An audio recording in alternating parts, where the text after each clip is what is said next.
अस्सलाम वालेकुम। मेरा नाम है अकील हनीफ और आप देख रहे हैं एटी ऑनलाइन। इस वीडियो में हम डिस्कस करेंगे सी लैंग्वेज की बेसिक्स के बारे में। इसके लिए आईडी में यूज़ कर रहा हूँ डेव सी प्लस प्लस। इसको इंस्टॉल करना बिल्कुल सिंपल है। आप गूगल पे सिंपली जाके सर्च करें dev C plus plus download. First link में आपको ये डाउनलोड मिल जाएगा। उसके बाद आपने नेक्स्ट नेक्स्ट करके सिंपली इंस्टॉल करना है। इंस्टॉल करने के बाद जब आप रन करेंगे तो इस तरह की स्क्रीन आपके सामने आएगी। इसमें सबसे लेफ्ट साइड पे आप देखें तो फाइल की ऑप्शन है। फाइल में न्यू और प्रोजेक्ट। प्रोजेक्ट पे आप क्लिक करेंगे तो कुछ ऑप्शंस आपके सामने आती हैं। इसमें से आपने क्लिक करना है कंसोल एप्लीकेशन। अगर आप सी प्रोजेक्ट बनाना चाह रहे हैं तो आप सी पे क्लिक करेंगे। अगर आप सी प्लस प्लस प्रोजेक्ट बनाना चाहते हैं तो आप इस पे क्लिक करेंगे। मैं सी प्लस प्लस का प्रोजेक्ट बना रहा हूँ, लेकिन हम डिस्कस सिंपल जो सिंटैक्स है ना इसका, डाटा टाइप्स क्या है, वेरिएबल्स क्या है, मेथड्स आप कैसे बनाते हैं, उन्हीं चीज़ों को डिस्कस करेंगे। यहाँ पे आप प्रोजेक्ट का नाम रख सकते हैं कुछ भी। यहाँ पे आपको लोकेशन बतानी होगी कि कहाँ पे इस प्रोजेक्ट को आपने सेव करना है। सेव करने के बाद आपके सामने एक सिंपल एप्लीकेशन जो है वो सामने आ गई है। एक सिंपल फाइल है। इसमें से हम इनको रिमूव कर देते हैं, ये हमारी ज़रूरत के लिए नहीं है बेसिक लेवल पे। तो यहाँ पे एक इंक्लूड फाइल है IO stream, input output stream. उसके बाद इंट मेन एक स्पेशल फंक्शन है। जब ये एग्जीक्यूशन स्टार्ट होगी तो कंपाइलर जो है यहाँ से एग्जीक्यूशन जो है वो स्टार्ट करता है। ऑब्वियसली कंपाइलर से आपकी एक्सी फाइल बन जाती है, तो जब ये एग्जीक्यूशन आपकी स्टार्ट होगी तो यहाँ से होगी। और क्योंकि ये इंटीजर टाइप का फंक्शन है, ये कुछ ना कुछ वैल्यू इसने रिटर्न करनी होती है, तो हम लास्ट पे इस पे रिटर्न जीरो कर देते हैं। जीरो का मतलब होता है कि जो एप्लीकेशन है, जो प्रोग्राम है आपका, वो सक्सेसफुली एग्जीक्यूट हो चुका है। और अगर आप माइनस वैल्यू इसमें दे दें तो इसका मतलब होता है कि सक्सेसफुली नहीं हुआ। तो नॉर्मली हम जीरो ही रिटर्न करते हैं कि सक्सेसफुली हमारा प्रोग्राम जो है वो रन और एग्जीक्यूट हो चुका है। इस आईडी के अंदर ये ऑप्शन है आपके पास कंपाइल एंड रन की। ये सिर्फ कंपाइल करेगा आपका प्रोग्राम, ये ऑप्शन सिर्फ रन करेगी। लेकिन अगर आपने दोनों काम एक साथ करने हो तो आप कंपाइल एंड रन यहाँ से कर सकते हैं। या आपको शॉर्ट की भी नजर आ रही होगी F11, तो आप F11 भी प्रेस करें तो ये रन हो जाता है। फर्स्ट टाइम जब ये रन होगा तो आपसे फिर दोबारा से पूछेगा कि ये जो फाइल है जिसका नाम मेन रखा हुआ है, मेन डॉट CPP, तो ये सेव कहाँ पे करनी है। तो मैं वहीं पे जहाँ पे प्रोजेक्ट है वहीं पे इसको सेव कर रहा हूँ। सेव करने के बाद ये प्रोग्राम जो है वो एग्जीक्यूट हो जाएगा। अभी तक हमने कुछ भी लिखा प्रोग्राम में तो सिंपल आके सामने एक कंसोल स्क्रीन, ब्लैक स्क्रीन जो है वो आ गई है। ये सिर्फ एग्जीक्यूशन टाइम आपको बता रहा है। और आगे आ गया जी, प्रेस एनी की टू कंटिन्यू। ठीक है, नेक्स्ट हम इसको स्टार्ट करते हैं कि आप बेसिक जो है ना वेरिएबल किस तरह से ले सकते हैं, क्यों लिए जाते हैं, और उनको आप प्रिंट कैसे करवाते हैं। उससे पहले कुछ चीज़ें मैं आपको बता दूं कि आपने क्या करना है। एक तो यहाँ पे .h नहीं होना चाहिए, हैश इंक्लूड आईओ स्ट्रीम। और उसके बाद आपने यहाँ पे लिखना है यूजिंग नेम स्पेस std। अगर आप ये नहीं लिखते तो आपके जो सी इन सी आउट कमांड है जिससे आप यूजर से इनपुट लेते हैं या कंसोल पे आउटपुट करते हैं, इनको हम देखेंगे अभी, तो वो रन नहीं होती। अगर आपने कंसोल पे कुछ भी आउटपुट करना है, सबसे पहले तो एक हेलो वर्ल्ड प्रोग्राम ही बनाया जाता है जब भी आप किसी भी लैंग्वेज में काम करते हैं। तो उसके लिए यूज होता है सी आउट। और उसके बाद इंसर्शन ऑपरेटर, इसको हम इंसर्शन ऑपरेटर कहते हैं। जो डबल साइन है, डबल लेस देन आप इसको कह सकते हैं, लेकिन ये बनता है इंसर्शन ऑपरेटर। इसको यूज करते हैं। और जो भी आपने प्रिंट करवाना हो वो आप डबल कोट्स में लिख देते हो, लाइक हेलो वर्ल्ड। और इसके बाद सेमी कॉलन लाजमी आएगा। F11 प्रेस करें तो यहाँ पे एरर दे रहा है, cout was not declared in this scope.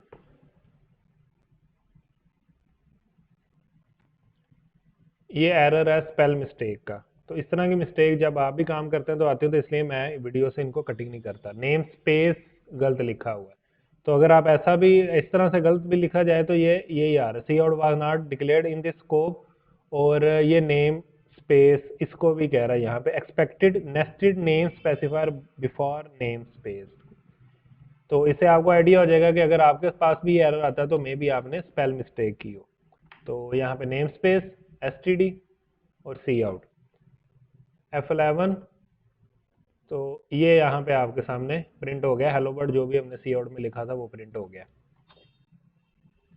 Simple है, लेकिन अगर आप ये नहीं लिखते यहाँ पे तो फिर ये एरर देगा कि जो सी आउट है वो डिक्लेयर नहीं है।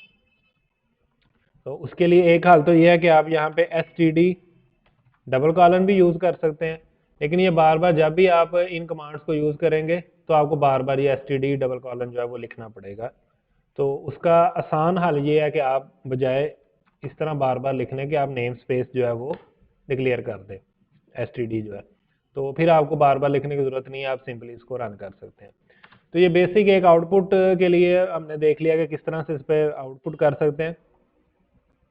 इसी तरह अगर आप कुछ और भी आउटपुट करना चाहें तो आप दोबारा से लिख के कुछ भी आप आउटपुट कर सकते हैं, लेकिन उसमें आप देखेंगे कि सॉरी सेमीकोलन, उसमें आप देखेंगे कि ये एक ही लाइन में आ रहे हैं। अगर आपको इसको नेक्स्ट लाइन में लेके आना है तो आपको एंड एल यूज करना पड़ता है। उसी तरह से इंसर्शन ऑपरेटर और एंड एल यानी एंड लाइन। अब आप इसको रन करें तो आउटपुट अगली लाइन में आ गई है। तो इसी तरह आप जितना भी चाहे एंड एल करके इसको नीचे अगर करना चाहें, दो आपने लाइन छोड़नी है तो आप ये कर सकते हैं, उतनी दफ़ा आप एंड एल लिख देते हैं तो जो कर्सर है वो अगली लाइन में आ जाता है और अगला जो सी आउट होगा जो भी आप प्रिंट करना चाहेंगे वो अगली लाइन में प्रिंट होगा। ये तो सिंपल सी आउट की कमांड थी। उसके बाद हम देख लेते हैं कि इंटीजर्स या कोई भी वेरिएबल आप किस तरह से कहते हैं और कौन कौन सी डाटा टाइप्स हैं सी के अंदर। सी में आपको इंटीजर मिलेगी, कार करैक्टर के लिए, एक सिंगल करैक्टर के लिए कार है, ट्रू फॉल्स के लिए बूलियन है, और जो डेसिमल वैल्यू सेव करने के लिए डबल या फ्लोट है। डबल आप यूज करें तो मोर प्रिसाइज है वो फ्लोट की बजाय। तो आप किस तरह से एक वेरिएबल डिक्लेयर करेंगे, इंट ए, ये है डिक्लेरेशन।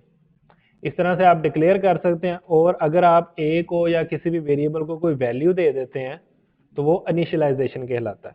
जिस तरह मैंने ए की वैल्यू 23 दे दिया तो ये मैंने इनिशियलाइज कर दिया।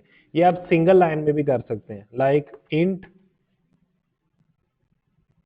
B is equal to 10। तो ये इनिशियलाइजेशन डिक्लेरेशन प्लस इनिशियलाइजेशन एक ही लाइन में हमने कर लिया। एक और चीज यहाँ पे कि आप दोबारा नहीं डिक्लेयर कर सकते एक वेरिएबल को, लाइक मैं इसको एग्जीक्यूट करूंगा ये तो हो जाएगा, इसमें तो कोई मसला नहीं। लेकिन अगर मैं यहाँ पे दोबारा से ए लिख देता हूँ और अब इसको कंपाइल करूंगा तो ये एरर आ रहा है, री डिक्लेरेशन ऑफ इंट ए। तो आप ए को दोबारा डिक्लेयर नहीं कर सकते, हाँ उसकी वैल्यू आप चेंज कर सकते हैं, आपको दोबारा से इंट नहीं लिखना। आप simple A is equal to 10 लिखें तो ए की वैल्यू 10 हो जाएगी, यहाँ पे ए की वैल्यू 23 थी, यहाँ पे ए की वैल्यू 10 हो जाएगी। हम इसको प्रिंट करके भी देख लेते हैं।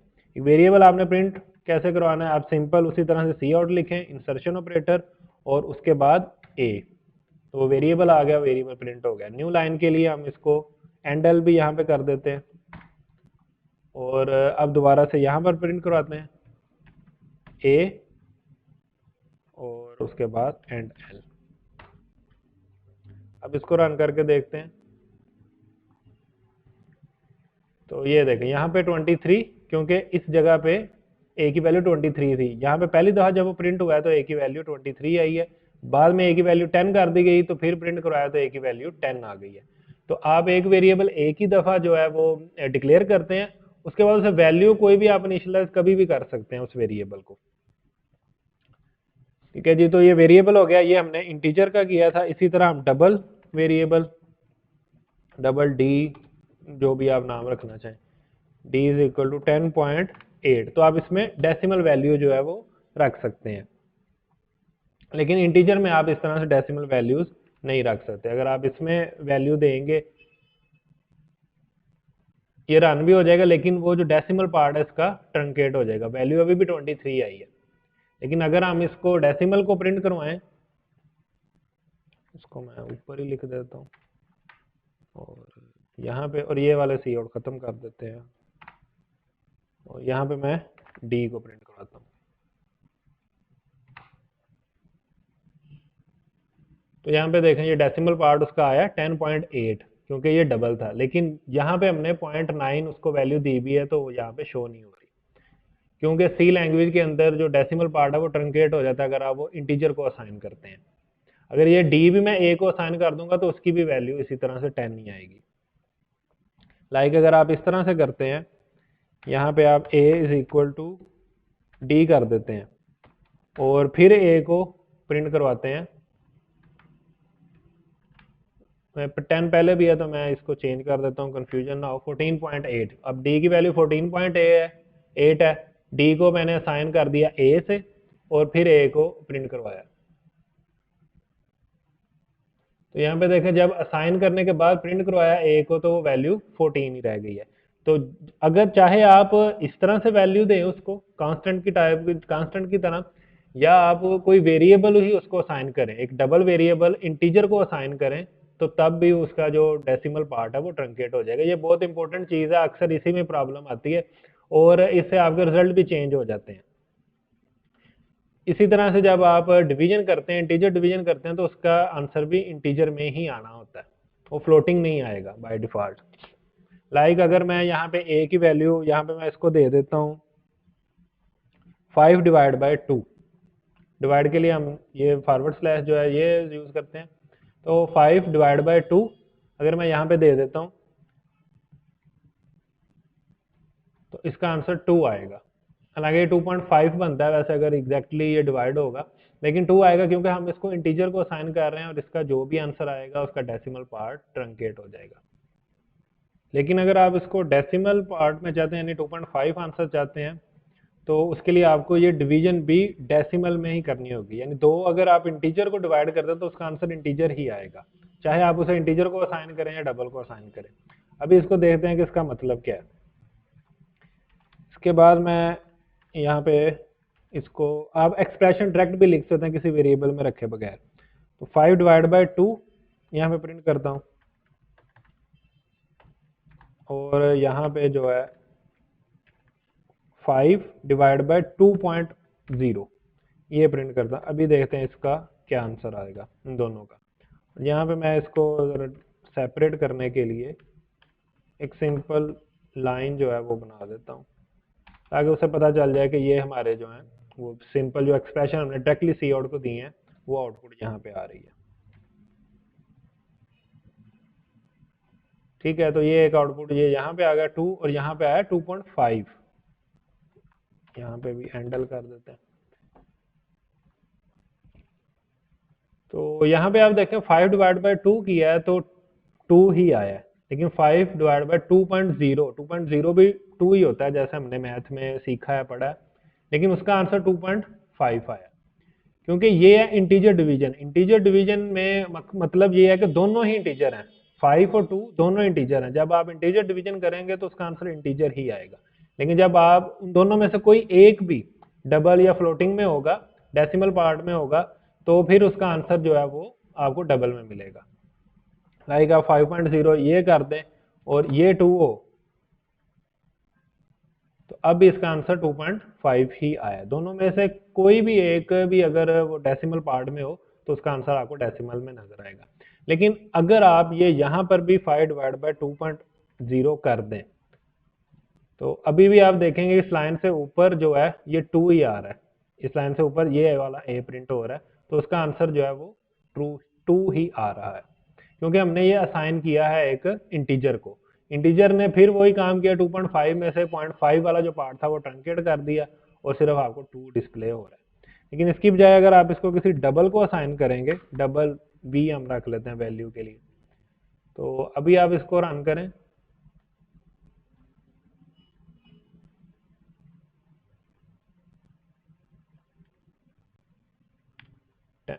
सॉरी हमने बी में रखा है तो हमें बी को प्रिंट करवाना है, तो यहाँ पे बी कर दें।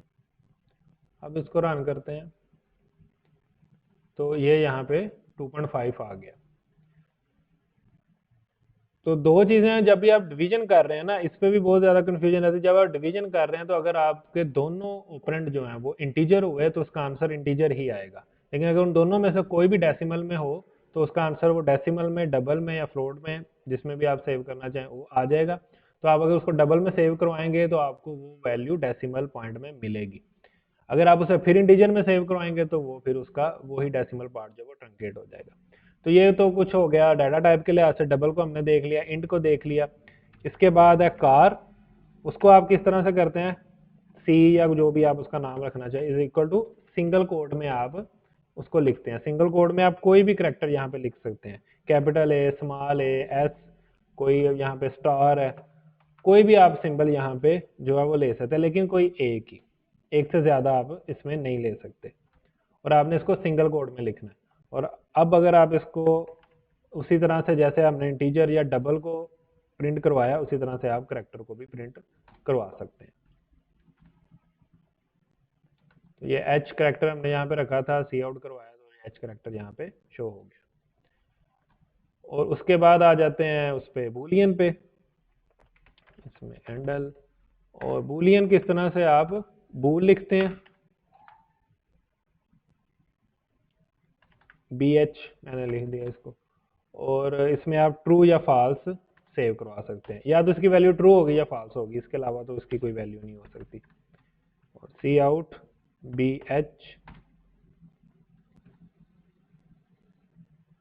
तो इसकी वैल्यू वो 1 शो करवा रहा है, 1 ट्रू एक ही बात है। तो ये बूलियन हो गया। बूलियन करैक्टर, डबल और इंटीजर, मेनली यही डाटा टाइप्स जो हैं वो यूज होती हैं और इन्हीं के साथ हमने काम करना होता है। तो ये डाटा टाइप है, किस तरह से आपने डिक्लेयर करना है, किस तरह से यूज करना है।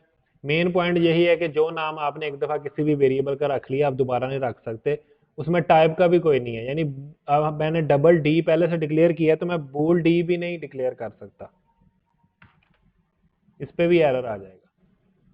ठीक है, यहाँ पे वो कह रहा है कन्फ्लिक्ट डिक्लेरेशन बूल डी, क्योंकि जाहिर है ये उसका आइडेंटिफायर है और ये यूनिक होना चाहिए, इसके लिहाज से यूनिक होना चाहिए। एक ही बॉडी के अंदर मल्टीपल नहीं होने चाहिए, मल्टीपल आप डिक्लेयर नहीं कर सकते सेम नाम से।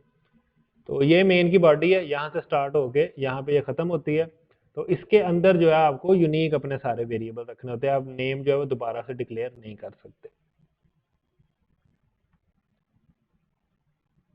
और इसी तरह एक और चीज का आपने ख्याल रखना होता है कि ये मेन बॉडी है, एक तो इस फाइल के अंदर या एक फाइल के अंदर मेन फंक्शन, स्पेशल फंक्शन है, ये एक ही हो सकता है, आप इसको दोबारा नहीं लिख सकते। दूसरा चीज कि जो भी आपने काम करना है वो उस मेन बॉडी के अंदर ही करना है, इस रिटर्न जीरो से पहले पहले करना है। अगर ये रिटर्न जीरो ऊपर चला गया या कहीं भी दरमियान में आ गया तो उससे आगे एग्जीक्यूशन ही नहीं होगी, जो मैं आपका प्रोग्राम है यहीं से ही खत्म हो जाएगा। ठीक है, ये अभी वो ही एरर दे रहा है कंपाइल टाइम का, इसको चेंज कर लेते हैं बी एच बी एच। तो अभी देखें यहाँ पे कुछ भी आउटपुट नहीं आया, क्योंकि प्रोग्राम चला और यहीं से रिटर्न हो गया, खत्म। और ये अगर दरमियान में कहीं पे आ गया तो फिर भी यही होगा, तो यहाँ से रिटर्न हो जाएगा और प्रोग्राम खत्म। ये एच भी प्रिंट नहीं हुआ और इस बी एच की वैल्यू भी प्रिंट नहीं हुई, ये 2.5 यहाँ तक ही जो था हमारा प्रोग्राम वो एग्जीक्यूट हुआ। तो रिटर्न जहां भी आएगी, ये मेन के अंदर रिटर्न जहां भी आएगी प्रोग्राम वहां तक ही एग्जीक्यूट होगा। तो इसलिए ये एक तो एंड पे रहे, और इससे ऊपर ऊपर आप जो है ना वो अपना कोड लिखो।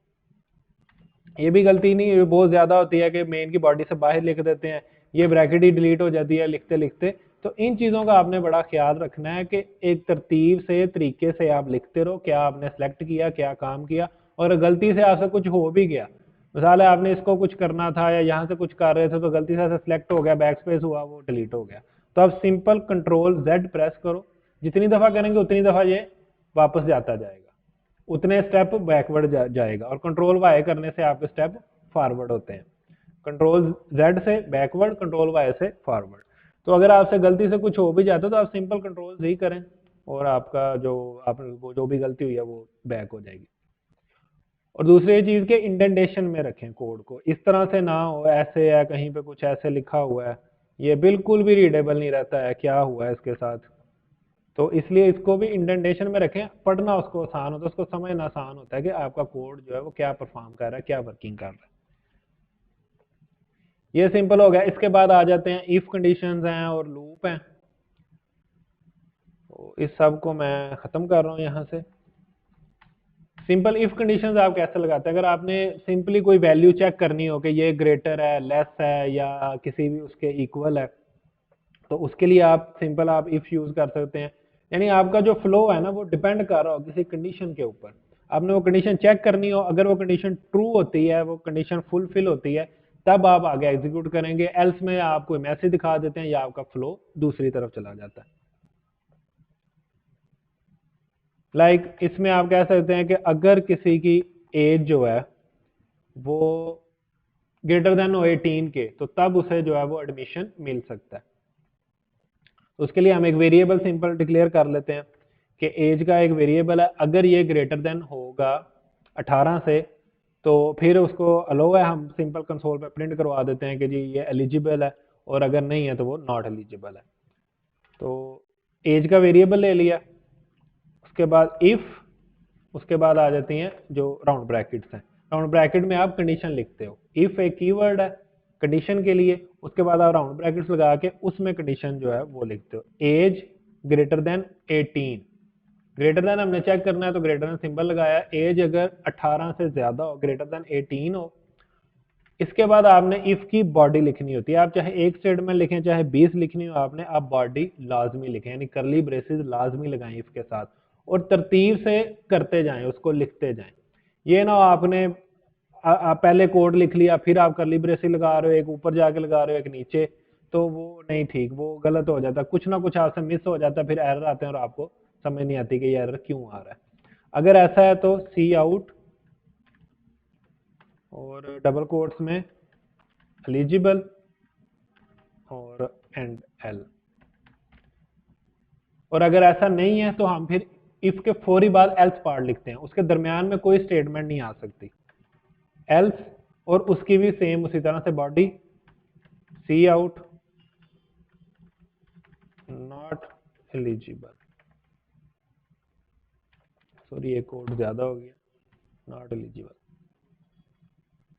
और एंड पे सेमीकोलन। और अभी एज की हमने कोई वैल्यू नहीं दी, अगर मिसाल मैं एज की वैल्यू 8 दे देता हूं तो आ गया नॉट एलिजिबल, और अगर इसको 23 कर देते हैं तो अब शो हो रहा है एलिजिबल। तो कंडीशन अगर ये फुलफिल होगी तो ये पार्ट एग्जीक्यूट होगा, ये बॉडी एग्जीक्यूट होगी, अगर नहीं होती तो एल्स वाला पार्ट एग्जीक्यूट होगा, और इसके दरमियान में कोई स्टेटमेंट ना आए, लाइक इस तरह से आप नहीं लिख सकते। कोई भी स्टेटमेंट सी आउट हो या कुछ भी, कोई वेरिएबल आपने डिक्लेयर करना हो, आप इस तरह से ये नहीं लिख सकते, यहाँ पे एरर आ जाएगा। यहाँ पे कह रहा है else without a previous if, यानी इस एल्स को प्रीवियसली इफ नहीं मिल रही, क्योंकि इससे बिल्कुल जो इसके ऊपर ही बिल्कुल ये स्टेटमेंट है और ये कोई इफ स्टेटमेंट नहीं है, तो इसलिए एल्स को प्रीवियसली एक इफ लाजमी चाहिए हो, तो आगे पता चलता है ना ये उसका ही एल्स है, तो इसलिए आप इसको इस तरह से नहीं लिख सकते, आपको फौरी उसके बाद इसके बाद एल्स पार्ट उसका लिखना होता है, अगर आपने लिखना है। एल्स पार्ट जरूरी नहीं होता, मैं इसको खत्म भी कर देता हूं तो हमारी जो है लॉजिक चलती रहेगी, लेकिन मसला ये होगा कि अगर यहाँ पे एज 18 से कम है तो इफ जो है वो उसका कंडीशन ट्रू नहीं होगी और आपको स्क्रीन पे कुछ भी नजर नहीं आएगा, तो इसलिए एल्स पार्ट जो है वो लिखा जाता है, ताकि अगर ये फ्लो नहीं चलता कोड का तो उसके अकॉर्डिंगली क्या फ्लो होगा, या जो भी आपने उस पर प्रिंट करवाना है या कोई भी फ्लो आपने चलाना है। तो इफ एल्स इस तरह से लिखी जाती हैं, इनको आप मिला के लॉजिकल ऑपरेटर के साथ भी लिख सकते हो, यानी अगर आपकी मल्टीपल हो या रेंज हो, रेंज लाइक आप कहते हो कि ये तो अपर लिमिट आपने लोअर लिमिट सेट कर दी ना कि 18 से ज्यादा ही होनी चाहिए, 18 से कम ना हो, अपर लिमिट भी सेट करना चाह रहे हैं अगर इसमें कि जो एज है वो 25 से कम हो, 25 से ज्यादा ना हो, तो उसमें हम यहाँ पे एक और ज़ाहिरा कंडीशन हो जाएगी कि एज जो है वो लेस देन हो 25 से। तो ये सिंटैक्स इस तरह से नहीं होता, आपको दरमियान में कोई ना कोई लॉजिकल ऑपरेटर भी बताना पड़ता है। लॉजिकल ऑपरेटर है कि आपको एंड या आर बताना पड़ता है। एंड का मतलब होगा कि दोनों का ट्रू होना जरूरी है। हमने दो कंडीशंस लिखी हैं, एक ये है एज इज ग्रेटर देन 18 और दूसरी है एज इज लेस देन 25, तो दोनों का ट्रू होना जरूरी है। तो फिर बिटवीन रहेगा ना, या 18 से ज्यादा हो और 25 से कम हो, ये नहीं हो सकता, हम और नहीं यहाँ पे लगा सकते। और इसलिए नहीं लगा सकते कि अगर जो भी आप एज देंगे उनमें से कोई, दोनों में से कोई एक कंडीशन तो ट्रू हो ही जाएगी। अगर आप 8 देते हैं तो 8 कम होगा 25 से, तो आर के केस में कोई दोनों में से एक भी ट्रू हो तो होल जो एक्सप्रेशन है, होल जो आपकी कंडीशन है वो ट्रू हो जाती है। तो इसलिए यहाँ पे एंड की कंडीशन लगेगी, एंड ऑपरेटर यहाँ पे यूज होगा, और एंड के लिए हम डबल एम्परसेंड जो साइन है वो यूज करते हैं। तो अब इनमें एंड लग गया दोनों में, इसका अब मतलब ये होगा कि 18 से ज्यादा हो और 25 से कम हो तो फिर ये एलिजिबल है। ठीक है, ये एलिजिबल है क्योंकि 23 है। अगर आप यहाँ पे एग्जैक्टली 25 या 26 भी कर देते हैं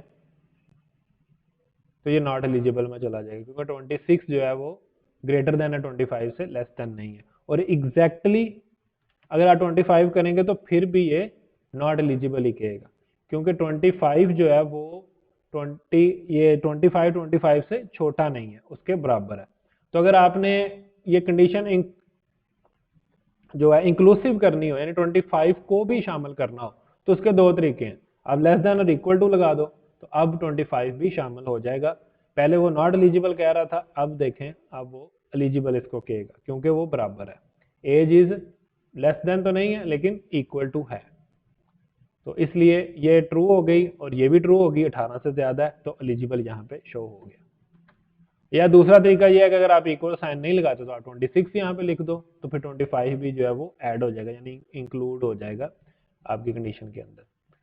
और अगर आप यहाँ पे आर लगाओ, आर आपने लगाना हो, तो उसके लिए ये सिंबल यूज होता है, जो एक लाइन हॉरिजॉन्टल जो लाइन बनती है, और लाइन हम यूज करते हैं आर के लिए।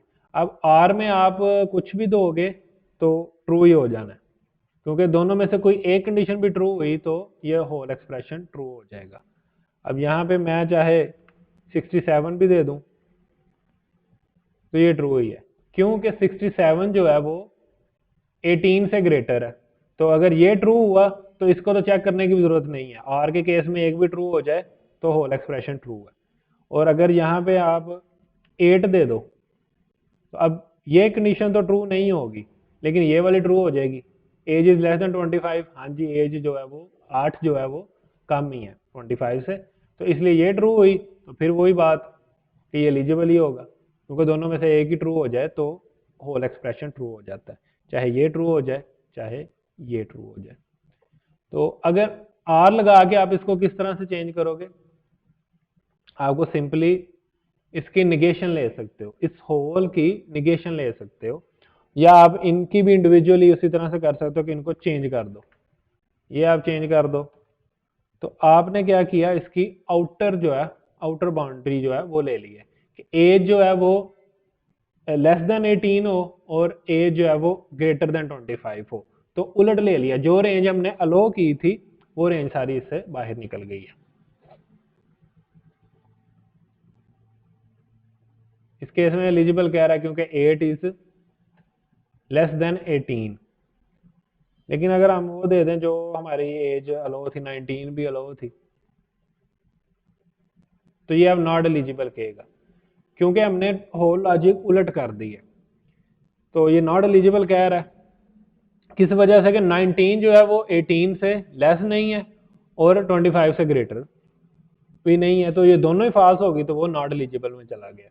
तो अगर हमने आर लगाए और इनको भी उलट कर दें तो फिर भी हमारा काम नहीं बना, बल्कि उससे उलट हो गया सारा, कि जो रेंज हमने अलो की थी वो तो अब अलो नहीं रही है, लेकिन जो अलो नहीं की थी वो अलो हो गई है। तो इसको इस केस में अगर आपने इसको निगेट करना हो तो आप क्या करो, इसको ब्रैकेट में लिख लो, ये जो आपका एक्सप्रेशन है, एक बाहर वाली जो राउंड ब्रैकेट्स हैं वो तो है ना इफ की,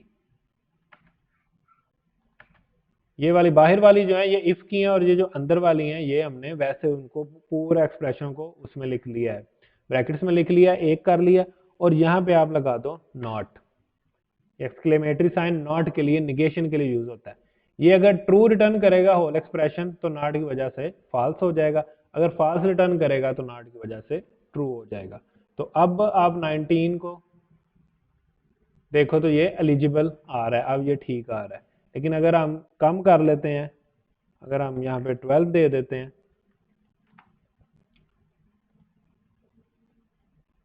सॉरी सेमीकोलन, तो नॉट एलिजिबल, 12 एलिजिबल नहीं है, और उसके बाद 26 भी एलिजिबल नहीं है, 25 तक ही रेंज है, तो नॉट एलिजिबल।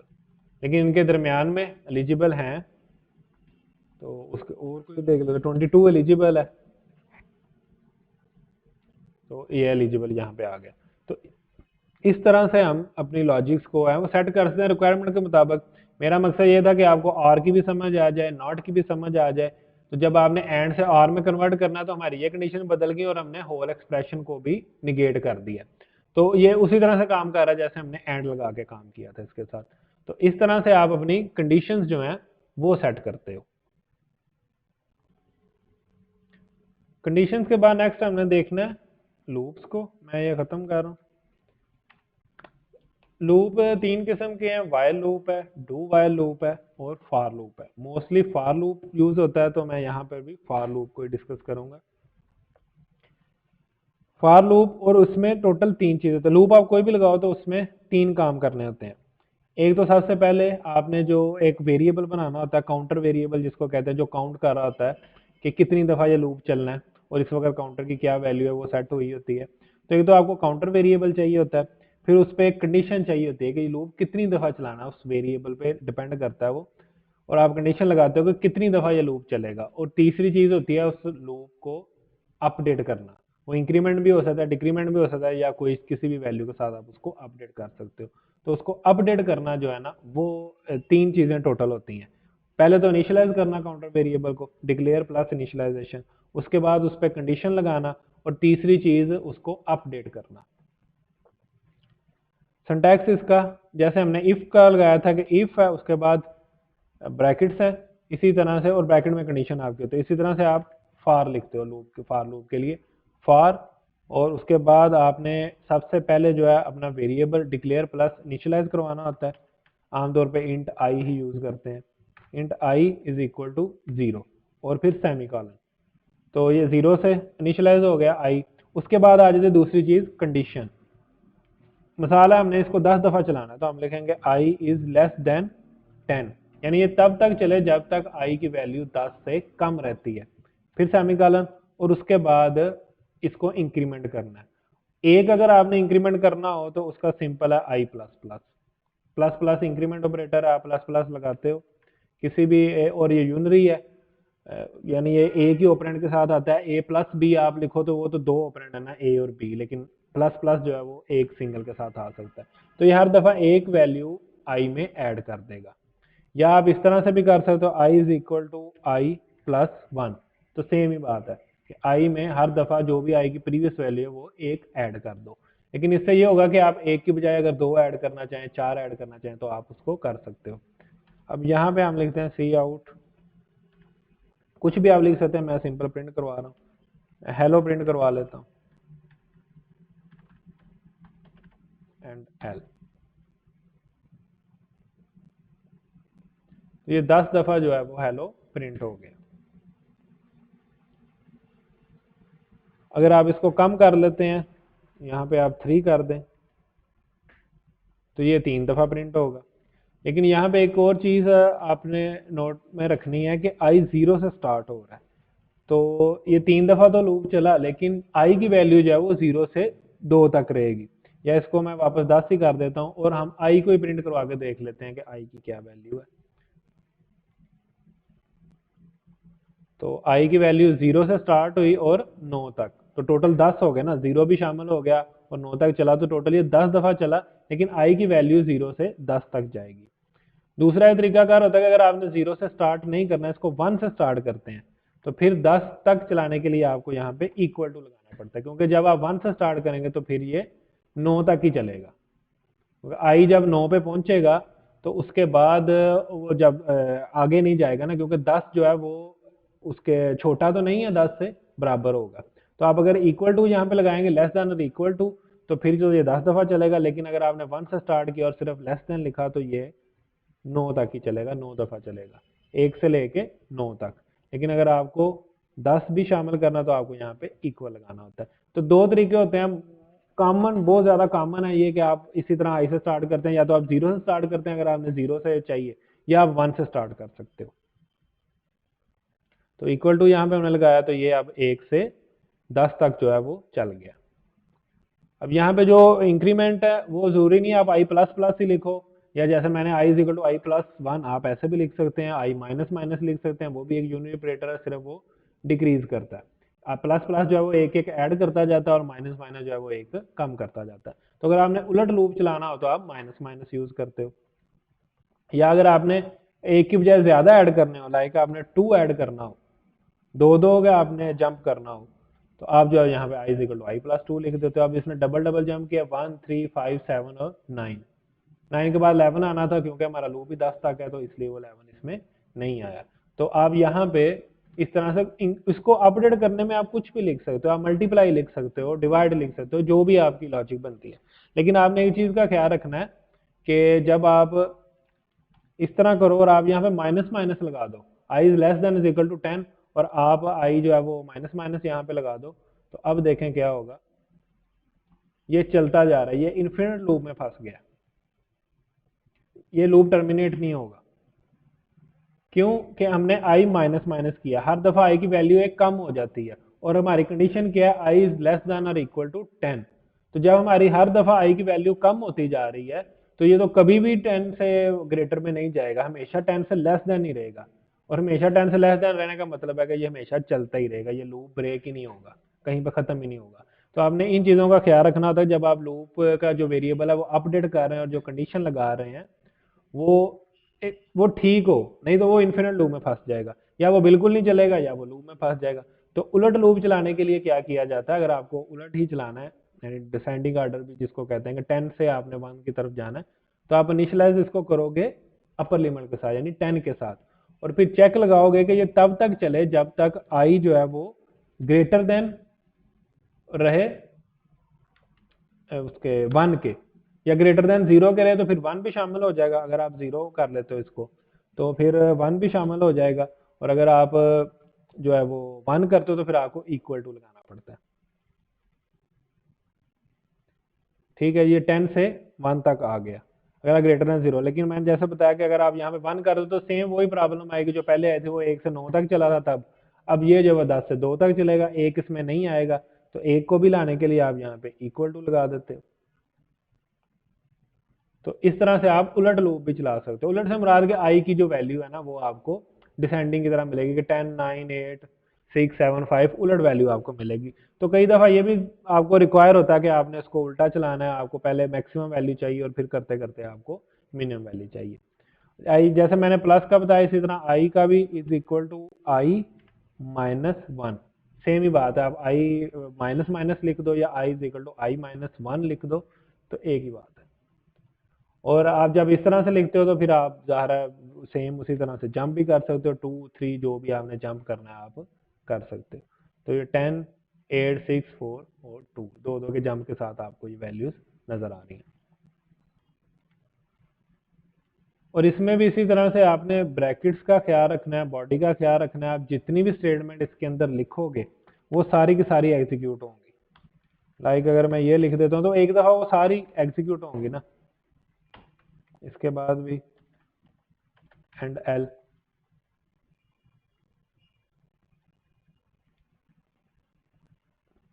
तो ये देखें 10 और उसके बाद हमारे जो प्रिंट स्टेटमेंट है वो एग्जीक्यूट हुई है, उसके बाद 8 और ये, तो एक दफ़ा ये सारी बॉडी के अंदर जितनी भी स्टेटमेंट्स लिखी हैं ये सारी की सारी एग्जीक्यूट होंगी और फिर वो दोबारा ऊपर आएगा।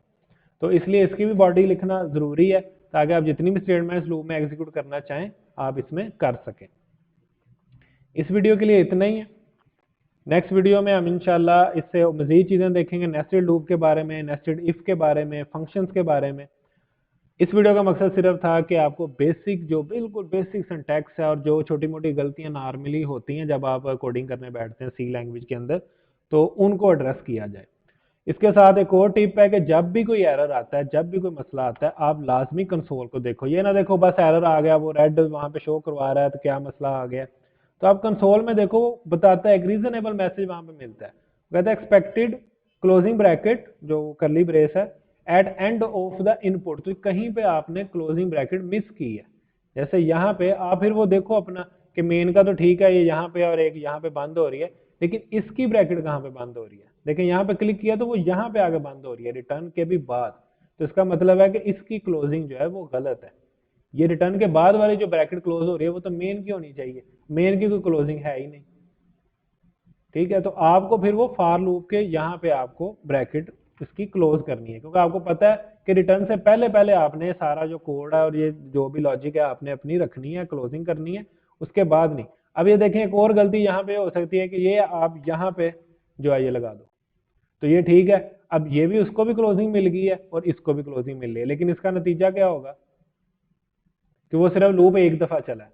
क्यों कि इस लूप की बॉडी के अंदर रिटर्न 0 आ गया, और जैसे ये लूप चला ये एग्जीक्यूट हुआ, ये एग्जीक्यूट हुआ और उसके बाद रिटर्न हो गया।